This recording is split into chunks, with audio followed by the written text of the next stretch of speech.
wassalatu wassalamu ala asyrafil anbiya'i wal mursalin wa ala alihi washabihi ajma'in. Assalamualaikum warahmatullahi wabarakatuh. Alhamdulillah, hari ini kita akan membincangkan satu topik tentang bersangka baik terhadap sahabat.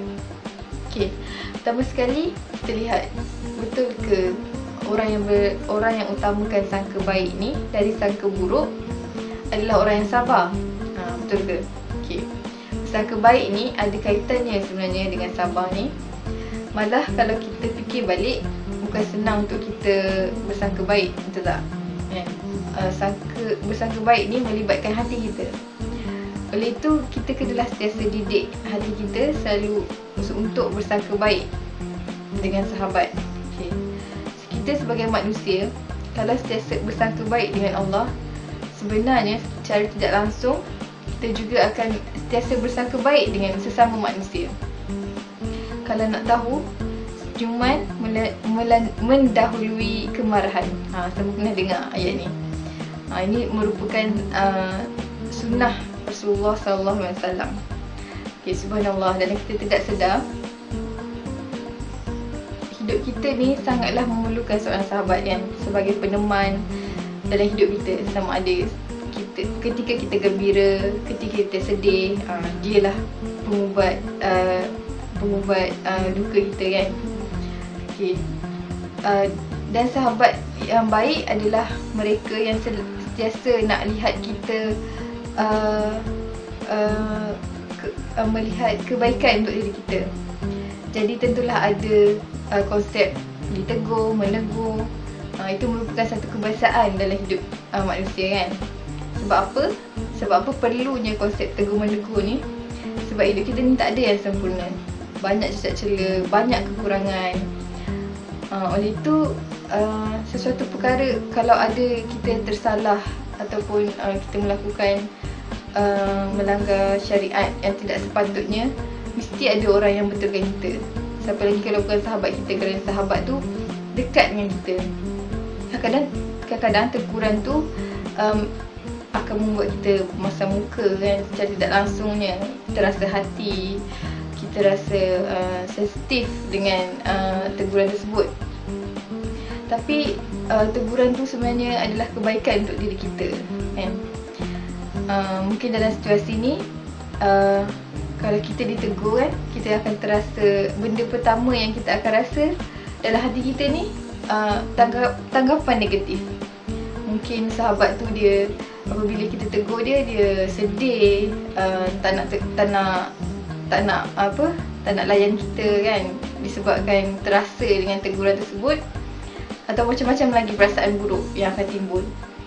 Okay, bersangka buruk pula kan, akan menjadikan kita selalu berfikiran negatif kan. Selain itu, hati pun tak tenang, mula rasa dengki, tak puas hati dengan orang lain. Perkara ni akan membawa berlakunya fitnah. Banyak kan perkara buruk yang berlaku kalau kita bersangka buruk ni. Kalau kita lihat dalam firman Allah SWT dalam surah Al-Hujurat ayat 12, yang bermaksud, wahai orang yang beriman, jauhilah kebanyakan dari sangkaan supaya kamu tidak menyangka sangkaan yang dilarang, kerana sesungguhnya sebahagian dari sangkaan itu adalah dosa. Dan janganlah kamu mengintip atau mencari-cari kesalahan dan keaiban orang, dan janganlah setengah kamu mengumpat setengahnya yang lain.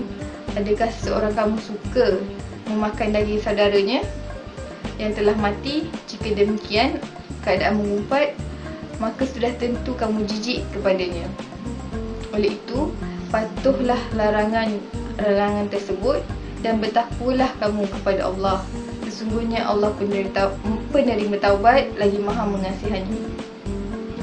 Okay, itu ayat Allah SWT terhadap sangkaan buruk dan mengumpat dalam ayat ni.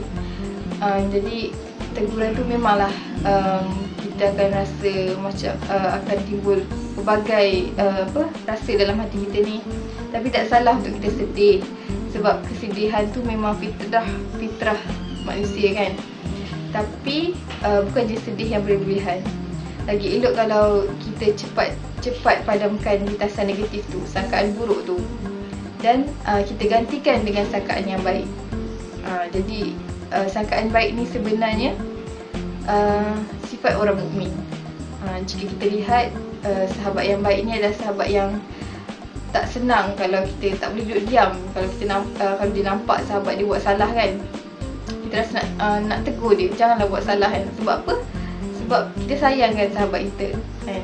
Sahabat yang ditegur tu pula janganlah rasa kecil hati. Sepatutnya dia anggap teguran tu sebagai satu tanda bahawa sahabat dia yang menegur ni sayang kepada sahabat yang ditegur ni kan.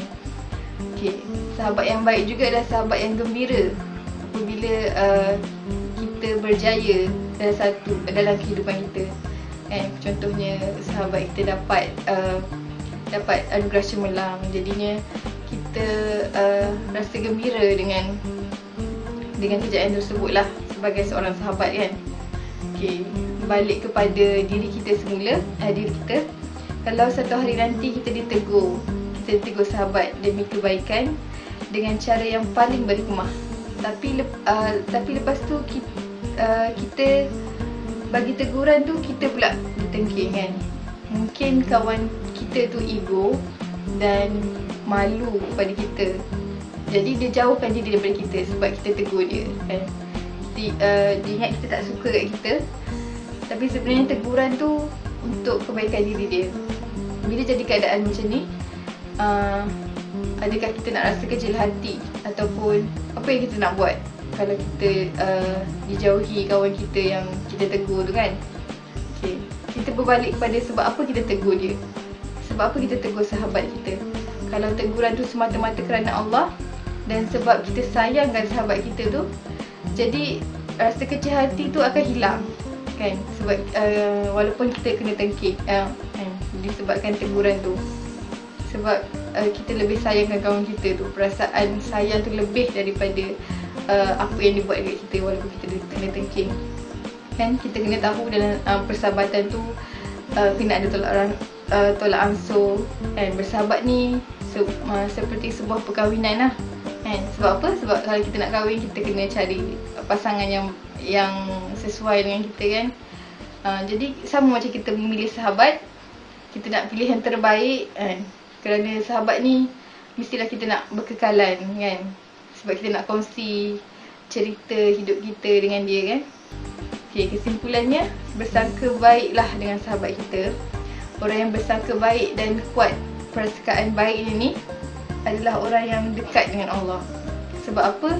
Sebab dia sentiasa yakin bahawa setiap apa yang terjadi adalah dari Allah SWT. Mungkin teguran tu teguran daripada Allah kan. Okay. Sekian sahaja perkongsian daripada saya. Yang baik itu datang daripada Allah dan yang buruk itu datang daripada Allah juga, dan disandarkan atas kelemahan diri saya. Sekian, wabillahi taufiq wal hidayah. Wassalamualaikum warahmatullahi wabarakatuh.